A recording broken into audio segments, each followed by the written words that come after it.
Hi guys, it's me, Dr. Yumna Asad, and as I promised in my previous video, I'm here today with a subject-wise and a very concise approach towards AMC clinical exam. And today we are going to start with pediatrics. So let's begin. Here I've made a list of some most common scenarios in a cluster-wise manner that usually come in AMC clinical exam. As you can see, there's a list including cough, vomiting, jaundice, fever and rash, headache, infections, renal and cardiac clusters, slow school performance, developmental delays. It's just a small list and you can add on many things. And if you want me to cover any more, and if you find any other symptom cluster, you can just leave a comment and I will try to cover them as well. So let's just begin with the cough cluster.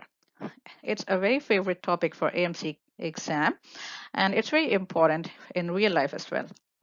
So we are going to cover cough according to the scenarios in pediatrics that most commonly come in AMC exam.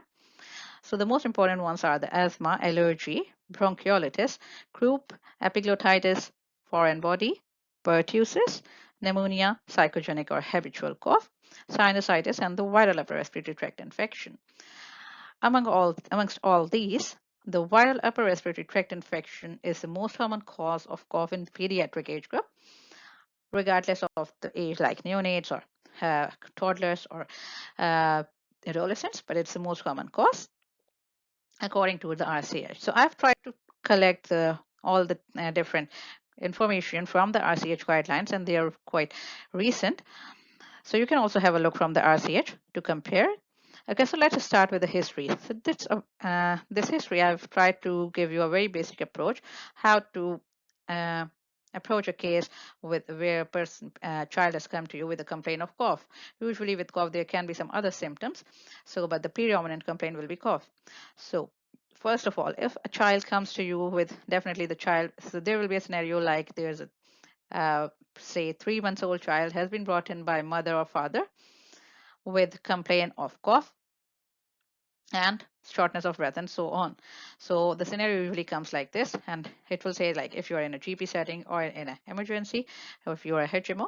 So the management will depend on which setting you are. First of all, if a child is with cough, so please make sure that the child is hemodynamically stable. For suppose if it's just a viral upper respiratory tract infection, usually the children, they are very well, they are playful and they are hemodynamically stable. If you can see that there's nothing wrong, you can skip that part. But if the scenario says that the child has had cough with some shortness of breath and is producing some sound while breathing, so it's always better to ask about the hemodynamic stability. Sometimes it's given in the scenario, and if it's not, then you can ask from the examiner whether your patient or the child is hemodynamically stable or not. You can, and what do I mean by hemodynamic stability? Uh, it means that you need to confirm the child's vital, blood pressure, pulse rate, oxygen saturation, temperature, and the respiratory rate. So the oxygen saturation, temperature, and respiratory rate are the most important ones here in case of a child with cough. The next important thing is duration. Once a parent has come to you, brought a child to you with cough, so you'll ask, since when is a child coughing? Is it acute, like for a few hours or a few days, or for months? On the cough, which is for more than 3 weeks, usually you need to investigate further, and it's less severe as compared to a cough that is acute and very severe. The next important thing regarding cough is severity. So it's not for just for cough. For any symptom, you'll ask the severity. You need to ask the severity. On a scale of 1 to 10, with 10 is the most severe, how will you score the cough? So it will give you an idea. If for suppose 4 or 5, it means moderate. If the parent complains like 6 or 7, it will give you like the cough is very severe in nature. Or if it's just 2 or 3, it will give you an idea that it could be a viral upper respiratory tract infection, nothing serious. The third important thing is is the cough dry or is it productive of sputum? If if the cough is productive of sputum, usually there is some infection. It gives you an idea of some infection. So if there is some production of sputum, then you need to ask about in details that what's the color, what's the consistency, what's the odor, and how much the volume is, roughly an estimate, like is it in teaspoon or tablespoon or more than that, copious in amount or just a few drops. And also one important thing is, have you ever noticed any blood in it? The third important thing, the next thing comes here, the character. The character, you need to ask some direct questions like, can you please describe the character of cough? Is it barking? Is it harsh type of cough? Is it honking cough? Is it is it cough, cough, cough, and then vomit? So because there are different types of cough, that will give you an indication they present differently. For example, if there's cough, cough, cough, and vomit, it is usually pertussis. If it's a honking type of cough, usually occurs in psychogenic cough. If it's barking, it gives you an indication towards croup, but it's not a definitive indication, but it's a good question to ask. The next thing is diurnal rhythm. Is the cough consistent throughout the day and night, or is it more at some particular part of the day? Is it more at night? The cough which is more towards the night is usually indicative of asthma, but as I told you, there's nothing we can say with surety, but you need to ask these questions. The next thing is, if is it continuous or episodic? Is the cough present every day? It's a continuous cough, or does it comes in episodes? The child with pertussis, usually they have episodic cough. The cough usually lasts for many days. It's called 100 days. It's also called a 100-day cough. So it lasts for many days, and the child is well between the episodes. So again, it will give you an idea what the child is exactly having. The next thing is a pattern. The pattern is very important if you need to exclude a habitual cough. It's a very important topic in AMC. It comes regularly. So there will be no infection. Everything will be all right. The child will be gaining great and thriving well. The only thing that will help you to rule out the psychogenic cough will be that the cough is present throughout the weekdays, but it's not present at the weekends. So because when the child goes, it might be if the child goes to school, is upset because of some reason. So the child is and the cough does not occur at night. Typically, this cough does not disturb the sleep, the psychogenic cough. So it's very important to know about if does it occur every day or including the weekends as well. Now comes associated features. Definitely when there's a case of cough, you will have some associated features. First of all, ask open-ended questions. Is the cough associated with any other symptom? Usually the patient say, what do you mean by any other symptom? Then you need to ask them directly. Is it associated with any fever? Any rash? Have you noticed any sneezing? Was it preceded by any runny nose or sneezing, like signs of upper respiratory tract infection or watery eyes? Or is there any associated shortness of breath? Have you noticed any noisy breathing? It can be wheezes or crackles or stridor, so you just need to ask about any noisy breathing. Or have you noticed that the child is making an extra effort while breathing? Have you noticed any change in color of the skin, especially bluish tinge of the skin while breathing? Or vomiting, and so on. So you just need to first ask them open-ended questions, and if they do not respond to you, then you can ask them directly by naming these few associated features. Now, ask for if there's any family history or a personal history of asthma, eczema, or hay fever, because they will support you in the diagnosis of asthma. Also, in any cough, you need to rule out if there are pets at home, or carpets, if the home is carpeted, or there are tiles, and if there's any evidence of passive smoking, like in the parents or someone, if the child is exposed to that, that's very important reason of cough in children, especially the chronic cough. Now the contact history. Usually cough, it's because of the most common cases, as I told you, it's because of the upper respiratory tract infection. So there's always a contact history. You need to ask about, does a child have other siblings? Is anybody else at home sick? Does a child attend daycare or childcare or kinder or school? Have you received any letter from there if anyone else is having the same symptoms? So this is very important. Next is the next few questions, they are about a child who is not looking physically well, who is not doing well, and the cough is really bad. Now you need to ask them, but you need to ask them anyhow in all of the cases, that if the child is active or irritable or lethargic. If the parents say they know the child is irritable or lethargic, it means that the child is really sick and not feeling well. The next important thing is to ask about the feeding, because when the children they are not feeling good, they stop eating and drinking, and so you need to ask them, is the child feeding, his eating and drinking well? if the child is small, you need to ask about the number of wet nappies. Have you noticed a reduction in the number of wet nappies? This gives you the best idea of dehydration in a child. So if there are reduced number of wet nappies in the last 24 hours, so definitely it means the child is dehydrated.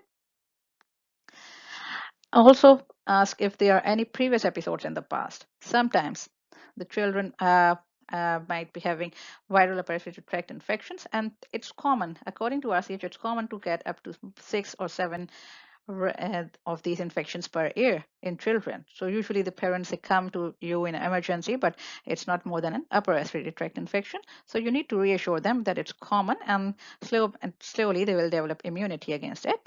But it's nothing to worry about, but it's always a good idea to get it checked by a doctor. Now, the next important thing is, especially in toddlers and small children and infants, ask about if there's any chance of foreign body inhalation. So how will you ask about it? Ask who is the carer of the child. Is there any time when the child was there any time when the child was unattended? Do you think he might have inhaled something? Is there a chance of foreign body inhalation? Have you noticed any choking? Has have you noticed any choking, or has the child making any sounds? Has there a period when you notice that a child has stopped breathing? And usually foreign body inhalation, they have a very acute onset. So the cough cannot be for months.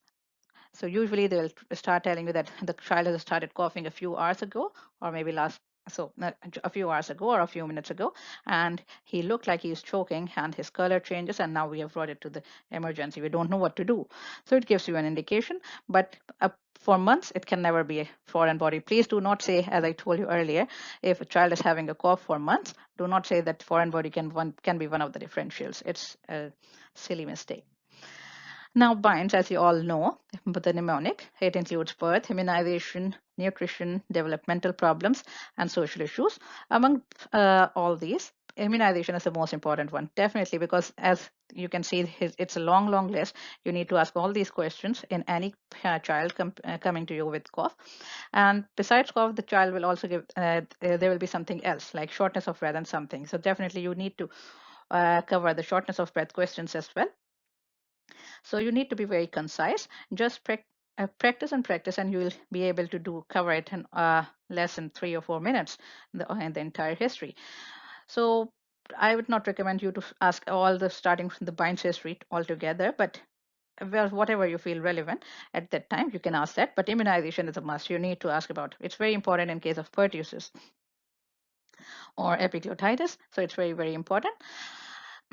One important question usually you can ask, and I've not written it here, in case of epiglottitis, does the child prefer sitting in uh, any particular position? So usually a child with epiglottitis prefers to sit in a tripod position with the hands on their side and leaning a bit forward. And that's called a tripod position. Drooling of saliva, they are very characteristic, and they will give you very characteristic features of the disease. Okay, so this is just, as I told you, this was just a general approach for all the pediatric cases of cough. You can add on many different questions depending on the scenario, if there is shortness of breath or if it's associated with the cough is associated with something else. So you need to cover all those things as well. So these are just the questions related to cough. And now comes investigation. The most important thing here is, which is also written in the RCH, if a child is well, physically well, you have examined the child, the chest is clear and all looks well, and if just cough is the problem, so usually there are no investigations and no treatment is required. All you need is reassurance and the proper hydration and the proper nutrition of the child. You cannot do. But there are certain investigations, and they are according to the conditions. For example, chest X-ray, it sure can be done in case of foreign body, in pneumonia, and rarely in bronchiolitis. Bronchiolitis is a clinical diagnosis, but sometimes when you are not sure, and if you want to exclude bronchiolitis from other conditions, you can do that. Otherwise, it's not needed. Nasopharyngeal swab for PCR, if you are suspecting pertussis, you will do that. Spirometry for the diagnosis of asthma, but it's not usually done in younger children. It's done over the age of 6 years. Rarely can be done before that. And allergen test if you are suspecting any allergies. The cough is because of allergies. So, but all these things, so the investigations will be tailored according to what the patient is presenting to you. Now comes the management. Uh, in the management, now again, as I told you, if a child is well, the examination is normal, so all you need is to reassure the parents. Also make sure that there's no exposure to cigarette smoke and other irritants like dust and pollens and all that. If the cough is, now people, they do ask you about cough medicine, decongestants, antihistamines, antibiotics. They do not have a role, and these are all the things I've taken from RCH guidelines. So you can clearly say to that, if there's no indication, there's no if there's no indication of antibiotic. For example, if a child is having a viral upper respiratory tract infection, all you need to do is to just give them some reassurance. Yes, they can do some local methods like steam inhalation and so on, but no role of all this, no role of all these medications. And you can, what you can do is, as a GP, or if you're in ED, you can say that, okay, so you just need to have a look at your child. If the condition deteriorates or if there's any problem, you can come to us immediately. Otherwise, we'll see you back in 2 to 3 weeks time to see how the child is going. And that follow-up will be in the GP clinic. There's no need to see you back again in ED. Now, the second scenario is if a child is unwell or if you find any abnormality in the examination, then definitely you need to treat it according to the findings and your investigation results. For example, if it's pertussis, treat it accordingly. It needs antibiotics. If it's croup, we need steroids. If it's bronchiolitis, we just need a supportive treatment depending on the severity. If it's asthma, we need an asthma action plan for that, and so on. If it's a foreign body, we need to rule out how large the foreign body is, what the position is, if it's need to be extracted, or if we can just leave and observe. So it depends on condition and patient to patient. The next thing is persistent cough. If the cough is for more than 4 weeks, then we need to investigate further that what exactly the cause is. The common causes of a persistent cough is sometimes it's normal, like the child is normal, it's just because of a viral upper respiratory tract infection. And usually after an viral infections, the cough lasts for a few weeks, so it's quite normal. And all you need to do is just to reassure the parents. The other important thing, as I mentioned earlier, is pertussis. It's commonly called as 100-day cough. It lasts for a longer time, and all you need to do is you need to investigate it. But once I'll be doing a video on pertussis, I'll tell you that how to diagnose and when to do a PCR and when not. Now the next thing is asthma. It's also because it's a chronic disease, so the cough will be for many months. Uh, and if there's a cough, as I told you, that earlier I told you that foreign body can with a foreign body, you cannot. So if the child is having a cough for more than 4 weeks, and you have tried to rule out every other thing, then you need to consider a chest X-ray, that there might be a foreign body that you may have missed earlier, or the parents, they were not concerned earlier, and they brought the child after a few months, and then you need to rule out. But it's not the first thing to look at. And the next thing is sinusitis. No need to talk about that, and the suppurative lung disease. So definitely it will be daily wet cough and recurrent pneumonia, and the child will be very ill. So depending on the condition, you need to manage accordingly. Okay, so my next video will be targeting the different conditions which I've just mentioned in this video, starting from bronchiolitis, which is very common, especially in the young age group, in infants under the age of 12 months. So I'll be doing a video on each of these topics for you guys to understand how to take a history, proper investigations, and management. And these are very common topics that usually come on, they repeat every other month. So I hope you guys like this video, and if you have any queries, feel free to ask me and leave a comment, and I'll try to answer it. Thank you and have a good day.